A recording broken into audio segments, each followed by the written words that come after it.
الحمد لله نحمده ونستعينه ونستغفره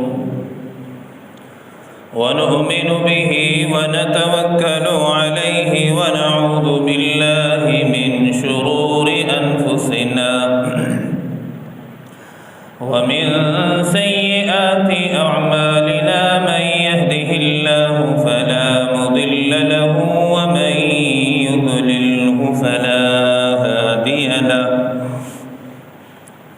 ونشهد أن لا إله إلا الله وحده لا شريك له ونشهد أن سيدنا وسندنا ونبينا وشفيعنا وهادينا ومرشدنا ومولانا محمدا أحمدا عبده ورسوله أما بعد فأعوذ بالله من الشيطان الرجيم بسم الله الرحمن الرحيم وما محمد إلا رسول قد خلت من قبله الرسل أفإن مات وقال الله تبارك وتعالى إنك ميت وإنهم ميتون وقال النبي صلى الله تعالى عليه وسلم كن في الدنيا كأنك غريب أو عابر سبيل وقال عليه الصلاة والسلام أيها الناس اسمعوا قولي فإني لا أدري لعلي لا أقى لكم بعد عامي هذا بهذا الموقف أبدا اللهم صل على سيدنا محمد وعلى آل سيدنا محمد وبارك وسلم اللهم صل على سيدنا محمد وعلى آل سيدنا محمد وبارك وسلم اللهم صل على سيدنا محمد وعلى آل سيدنا محمد وبارك وسلم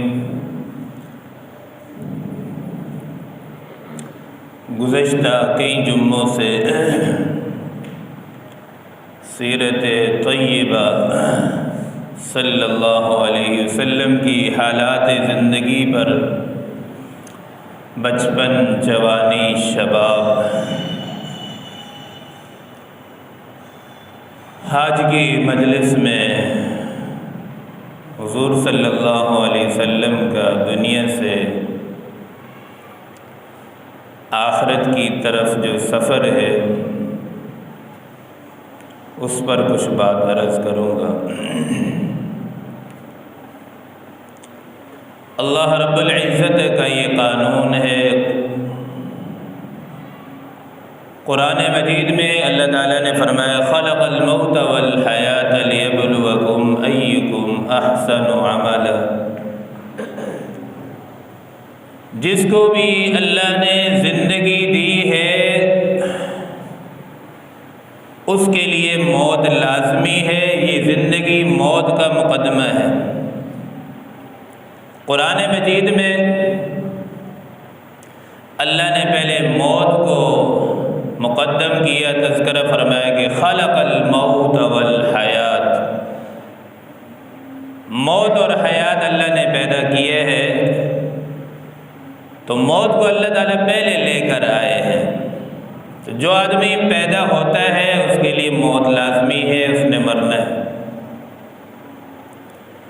تو یہ اللہ کا قانون قدرت ہے کہ چاہے وہ نبی ہو یا غیر نبی، ولی ہو، کتب، ابدال، کل نفس ذائقۃ الموت، موت کا ذائقہ ہر ایک نے چکھنا ہے، لیکن نبی کی موت اور ایک عام آدمی کی موت میں بہت فرق ہے، زمین و آسمان کا فرق ہے۔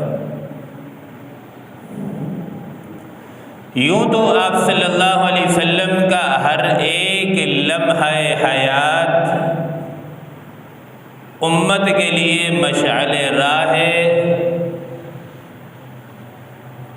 تو آخری وقت کے جو لمحات ہیں وہ بھی ہمارے لیے ایک ایک لمحہ رحمت کائنات صلی اللہ علیہ وسلم کی ہر عادت ہمارے لیے، ہر سنت مشعل راہ ہے اور کامیابی کی دلیل ہے۔ چونکہ آقا صلی اللہ علیہ وسلم نے جو پوری زندگی گزاری ہے، جس طرح آپ صلی اللہ علیہ وسلم نے زندگی گزاری ہے ویسے ہم گزاریں گے تو کامیابی ہے اور اللہ کے ہاں وہ زندگی مقبول ہے۔ تو آخری وقت میں آقا صلی اللہ علیہ وسلم نے کیسے زندگی گزاری، دنیا سے کیسے رخصت ہوئے، وہ بھی ہمارے لیے مشعل راہ ہے کہ ہمیں دنیا سے کیسے جانا چاہیے۔ اور یہ موت تو ایسی ہے کہ ہر آدمی موت کی زد میں ضرور آتا ہے، کوئی اس سے بچ نہیں سکتا، چاہے وہ کتنا ہی پہلوان کیوں نہ ہو، کتنا ہی اپنی صحت کا خیال رکھنے والا کیوں نہ ہو، موت کی زد میں ضرور آتا ہے۔ فَإِذَا جَاءَ أَجَلُهُمْ لَا يَسْتَأْخِرُونَ سَاعَةً، جب انسان کا وقت آ جاتا ہے تو قرآن مجید میں اللہ پاک فرماتے ہیں لا یستأخرون ساعة، پھر یہ گھنٹوں کی بات نہیں ہے، سیکنڈ بھی ایک سیکنڈ آگے پیچھے تاخیر نہیں ہو سکتا، یہ اللہ کا قانون ہے، قدرت ہے، اور اللہ کے حکم میں تاخیر بھی ممکن نہیں۔ جس کا جو وقت طے ہے لا یستأخرون ساعة، تو ایک سیکنڈ ایک گھڑی وہ آگے پیچھے نہیں ہو سکتا۔ جہاں لکھی ہے موت، جو وقت مقرر ہے اس وقت میں موت آ کر رہتی ہے، نہ آیا جو کہ باقی رہا، نہ ساغر رہا نہ ساقی رہا۔ تو جو آئے ہیں انہوں نے لازمی جانا ہے، رہنے کے لیے ابد الاباد کوئی انسان دنیا میں نہیں آیا۔ اب جو نبی کی موت ہے اور عام انسان کی موت میں بڑا فرق ہے۔ جس طرح حضور صلی اللہ علیہ وسلم کا بچپن ہے عام لوگوں کے بچپن سے جدا ہے، جس طرح حضور صلی اللہ علیہ وسلم کے اعمال ہیں عام لوگوں کے اعمال سے جدا ہے، جس طرح حضور صلی اللہ علیہ وسلم کے معاملات ہیں عام لوگوں سے حضور صلی اللہ علیہ وسلم کے معاملات جدا ہے، اس طرح جو حضور صلی اللہ علیہ وسلم کی موت ہے وہ عام آدمی کی موت سے جدا ہے۔ تو عام آدمی کی موت سے جو اللہ تعالیٰ نے آپ صلی اللہ علیہ وسلم کی جو موت ہے وہ سب سے بہترین موت ہے۔ اب حدیث مبارکہ میں آتا ہے تحفۃ المؤمن الموت،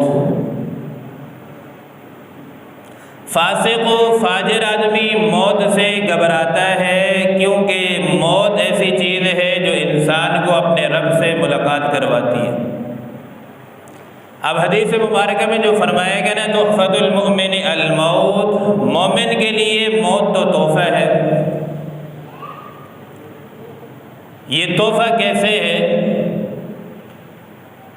کیونکہ اللہ تعالیٰ سے جو ملاقات ہوتی ہے وہ سوائے موت کے کوئی اور راستہ نہیں ہے۔ انسان جب دنیا سے جاتا ہے تب اس کی اللہ تعالیٰ سے ملاقات ہوتی ہے۔ من کان یرجو لقاء اللہ، جو آدمی اللہ تعالیٰ سے ملاقات کی امید رکھتا ہے، شوق رکھتا ہے، تو اللہ تعالیٰ بھی اس سے ملاقات کا شوق رکھتا ہے۔ اب جو انسان اللہ کی موت کو پسند نہ کرے تو اللہ تعالیٰ بھی اس کی ملاقات کو پسند نہیں فرماتے۔ تو فاسق و فاجر گنہگار آدمی موت سے گھبراتا ہے، نیک آدمی اچھے اعمال والا انسان موت کو پسند کرتا ہے، وہ انتظار میں ہوتا ہے کب دنیا دنیا کی فانی زندگی سے ہم گزریں اور اللہ تعالیٰ سے ملاقات ہو، چونکہ یہ جانا تو سب نے ہے، ہمیشہ رہنے کے لیے اس زندگی میں کوئی نہیں آیا۔ آپ صلی اللہ علیہ وسلم نے اپنی زندگی کا آخری خطبہ جو حجت الوداع کے موقع میں دیا، اس موقع پر آپ صلی اللہ علیہ وسلم نے ارشاد فرمایا کہ میں محمد نہیں جانتا کہ میری زندگی کے کتنے ایام باقی ہیں، چونکہ غیب کا علم صرف اللہ کی ذات کو ہے۔ ان اللہ عنده علم الساعة وينزل الغیث ويعلم ما في الارحام۔ 5 چیزیں ایسی ہیں قرآن مجید میں اللہ پاک فرماتے ہیں جن کا علم صرف اللہ تعالیٰ کی ذات کو ہے، باقی کسی کو نہیں ہے۔ وَيُنَزِّلُ الْغَيْثَ، بارش کب ہوگی یہ صرف اللہ کے علم میں ہے، باقی کوئی نہیں بتا سکتا کہ کب بارش ہوگی، کتنی ہوگی، کس جگہ پر ہوگی۔ تو حضور صلی اللہ علیہ وسلم نے فرمایا کہ لوگوں، مجھے پتہ نہیں ہے کہ میری زندگی کے کتنے دن باقی ہیں، ہو سکتا ہے کہ آئندہ سال آئے، میدان عرفات بھی ہوگا، حج بھی ہوگا، حاجی بھی آئیں گے، سب آئیں گے، ہو سکتا ہے کہ میں محمد تمہارے درمیان نہ ہوں۔ صحابہ نے یہ خطبہ سنا تو صحابہ کرام کی چیخیں نکل گئی، اور جب یہ آپ صلی اللہ علیہ وسلم نے پھر صحابہ سے فرمایا اس خطبے میں کہ میں تمہیں 2 چیزیں دے کر جا رہا ہوں، ان 2 چیزوں کو جب تک مضبوطی سے پکڑ کے رکھو گے کبھی بھی گمراہ نہیں ہوگے۔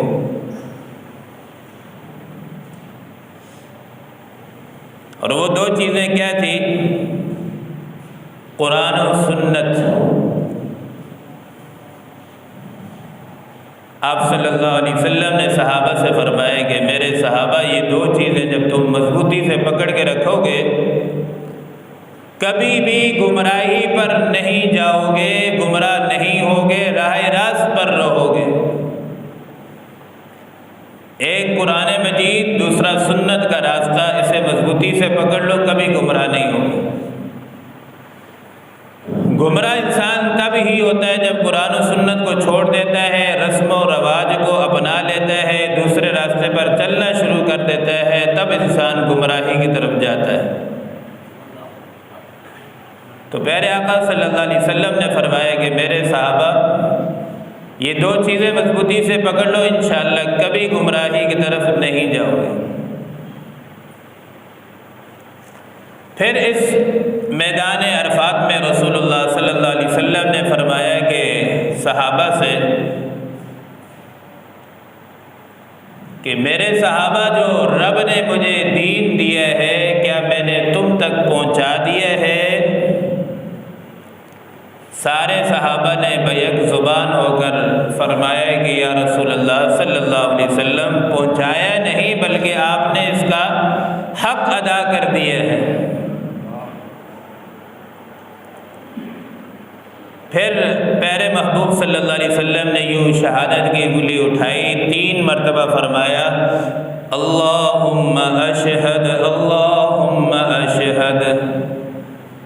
پیارے اللہ آپ اس پر گواہ رہنا، آپ اس پر گواہ رہنا۔ آسمان کی طرف پیارے آقا صلی اللہ علیہ وسلم دیکھ رہے اور فرما رہے، 3 مرتبہ فرمائے کہ یا اللہ آپ اس پر گواہ رہنا، گواہ رہنا، جس پیغام کے لیے، جس مقصد کے لیے آپ نے مجھے بھیجا تھا اس مقصد کو میں نے پورا کر دیا۔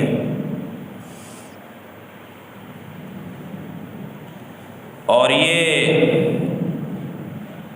جب یہ حدیث مبارکہ میں آتا ہے، جب یہ آیت نازل ہوئی اذا جاء نصر اللہ والفتح ورأیت الناس يدخلون فی دین اللہ افواجا فسبح بحمد ربک واستغفر، تو سارے صحابہ کرام خوشی منا رہے ہیں کہ اب وفود کے وفود دین میں داخل ہوں گے، چونکہ فتوحات حاصل ہوں گی۔ ایک صدیق اکبر مسجد کے کونے میں بیٹھ کر رو رہے ہیں، چیخیں نکل رہی ہیں۔ صحابہ نے فرمایا کہ بھئی خوشی کا دن ہے، خوشی مناؤ۔ صدیق اکبر رضی اللہ تعالیٰ عنہ نے صحابہ سے فرمایا تمہیں کیا پتا کہ اس آیت کا مقصد، ترجمہ، تفسیر کیا ہے؟ کہ نبی جس مقصد کے لیے آئے تھے دین کو پھیلانے کے لیے، وہ مقصد جب پورا ہو جاتا ہے پھر نبی جو ہے دنیا میں رہنا زیادہ پسند نہیں کرتے، پھر اللہ تعالیٰ ان کو بلا لیتے ہیں اپنے پاس۔ اس آیت کا مقصد یہ ہے کہ اب آپ صلی اللہ علیہ وسلم کی جدائی کا وقت آ گیا ہے، آخری ایام ہے۔ فسبح بحمد ربک واستغفر انہ کان توابا۔ اب آخر میں جب اللہ نے یہ حکم دیا کہ بس اپنے رب کی تسبیح بیان کریں، واستغفر، اور استغفار کریں۔ اس لیے جب جماعت والے گشت میں جاتے ہیں، جب واپسی ہوتی ہے تو ساتھیوں کہتے ہیں کہ ساتھی تسبیح پڑھتے ہوئے، استغفار کرتے ہوئے واپسی چلے، تو ہر نیک عمل کے آخر میں استغفار کا حکم ہے، ہر نیک عمل کے، تاکہ جو عمل کی شان تھی شان کے مطابق تو انسان ادا نہیں کر سکتا۔ اب جو نماز ہے، اتنا بڑا نماز اللہ کا حکم ہے، آدمی اللہ کی شان کے مطابق تو ادا نہیں کر سکتا، اس لیے فرض نماز کے بعد فرمایا کہ استغفر ثلاثا، 3 مرتبہ استغفار کہا کرے تاکہ جو کمی کوتاہی اس میں ہو اللہ تعالیٰ معاف فرمائے۔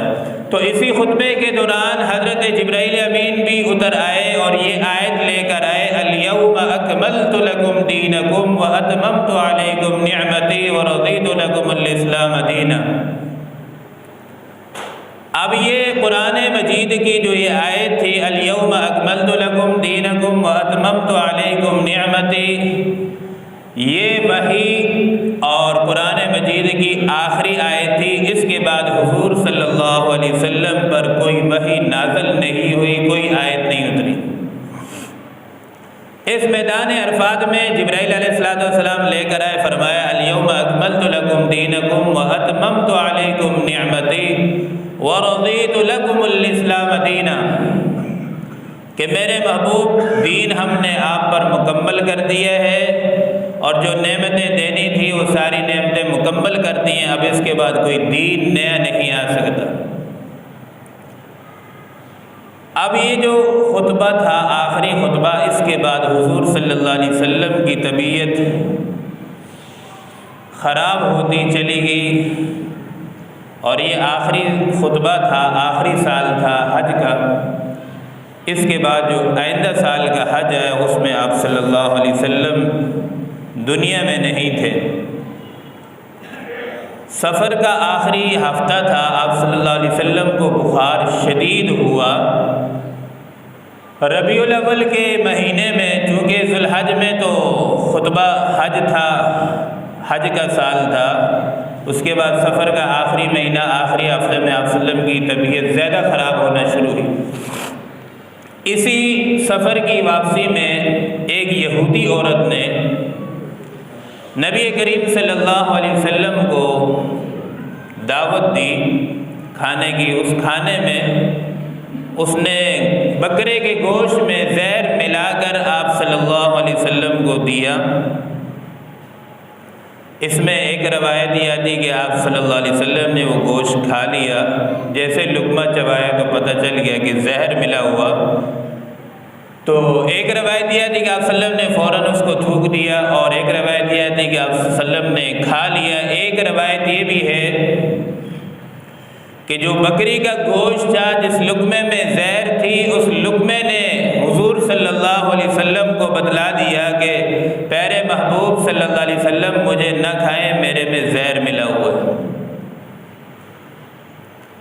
تو یہ اسی زہر کی وجہ سے آپ صلی اللہ علیہ وسلم کو جو بخار ہوا، وہ بخار کی کیفیت بڑھتی چلی گئی، ختم نہیں ہوئی۔ مسجد نبوی میں حضور صلی اللہ علیہ وسلم آخری ہفتے میں یہ حالت تھی، نماز پڑھنے کے لیے جیسے تشریف لاتے تو سہارا لے کر یا پھر عصا کے ذریعے تھے سہارا لے کر مسجد میں تشریف لاتے تھے، اور جیسے بخار تیز ہوتا تھا تو بے ہوش ہو جاتے تھے، غشی طاری ہو جاتی تھی۔ جمعرات کا دن تھا، عصر کو آپ صلی اللہ علیہ وسلم پر بے ہوشی طاری ہوئی تو جیسے ہوش آیا فوراً پوچھا صحابہ سے کہ نماز ہو گئی ہے؟ اب 23 سال جن صحابہ نے جماعت نے حضور صلی اللہ علیہ وسلم کے پیچھے نماز پڑھی ہو تو بتاؤ اس نماز میں حضور جب بیمار ہوئے تو صحابہ کی کیفیت حالت کیا بنی ہوگی؟ مسجد نبوی کا ماحول ہے، سارے صحابہ صفوں میں بیٹھے انتظار فرما رہے، مغرب کا وقت ہوا، حضور صلی اللہ علیہ وسلم حجرے میں ہیں، 2 صحابہ اکرام کے سہارے لے کر مسجد میں تشریف لائے اور حجرے میں بیٹھے تھے۔ فرمایا مرو ابا بکر فلیصلی بالناس، ابو بکر سے کہو کہ نماز پڑھائے۔ ام المؤمنین سیدہ عائشہ صدیقہ رضی اللہ تعالیٰ عنہ بھی بیٹھی تھی، فرمایا فداک ابی و امی یا رسول اللہ، میرے والد بہت نرم مزاج کے ہیں، ان ابی دقیق المزاج، میرا ابو جو ہے نا بہت نرم مزاج کے ہیں، آپ ایسا کریں کہ حضرت عمر سے فرمائیں کہ وہ نماز پڑھا لیں، آپ کی امامت، آپ کے مصلی پر حضرت عمر نماز پڑھیں۔ آپ صلی اللہ علیہ وسلم چونکہ بیماری کی حالت میں تھے، فرمایا عائشہ مجھے آپ نہ بہکائیں، جو اللہ کا فیصلہ ہے، جو تقدیر کا فیصلہ ہے میں وہی بتاتا ہوں، اپنی طرف سے نہیں۔ فرمایا بھلے نرم مزاج کا ہو، مرو ابا بکر فلیصلی بالناس، میرے مصلی پر ابو بکر ہی کھڑا ہوگا اور وہی اسی لائق ہے، وہی نماز پڑھائے گا۔ 23 سال جس ابو بکر نے حضور کے پیچھے نماز پڑھی ہو، پھر وہی کھڑا ہو کر امت کا امام بن رہا ہے۔ جیسے مغرب کا وقت ہے، حضور مسجد میں تشریف لائے تو صدیق اکبر فوراً مصلی سے پیچھے ہٹے، حضور صلی اللہ علیہ وسلم کو دیکھ کر صحابہ بھی تھوڑے سے مطمئن ہوئے کہ اب حضور صلی اللہ علیہ وسلم کی طبیعت تھوڑی بہتر ہو رہی ہے۔ جیسے پیچھے ہٹنے لگے تو حضور صلی اللہ علیہ وسلم نے فرمایا کہ ابو بکر علی مکانک، اپنے جگہ کھڑے رہو، پیچھے مت ہٹو۔ آپ صلی اللہ علیہ وسلم نے پھر پیچھے نماز پڑھی، ابو بکر نے نماز پڑھائی اور آپ صلی اللہ علیہ وسلم کی طبیعت خراب تھی۔ پھر مغرب کے بعد جو خطبہ دیا، ممبر پر سارے صحابہ بیٹھے تھے، آپ صلی اللہ علیہ وسلم نے خطبہ دیا اور پھر عشاء کی نماز کا وقت ہوا تو حضور صلی اللہ علیہ وسلم کی طبیعت میں بہتری نہیں آئی۔